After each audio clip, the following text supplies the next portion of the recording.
நான் ஒரு ஸ்ட்ராட்டஜி சொல்றேன்னு சொன்னேன்ல, ரொம்ப கவனமா கேள் அந்த ஸ்ட்ராட்டஜிய. இந்த உலகத்தினுடைய முன்னேற்ற வரலாறு இதுதான். ஒன்று, சிரமமான சூழல். சிரமமான சூழல் வலிமையான மனிதனை உருவாக்கும். நான் சொல்லுவது உலக வரலாறு.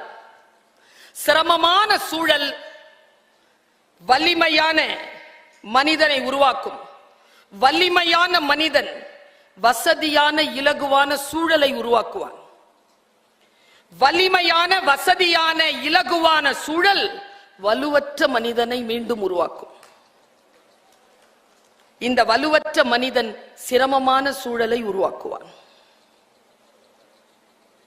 நான் எங்கேயோ படித்தேன், உன் பேரனின் மகன் நடப்பான் என்று. நான்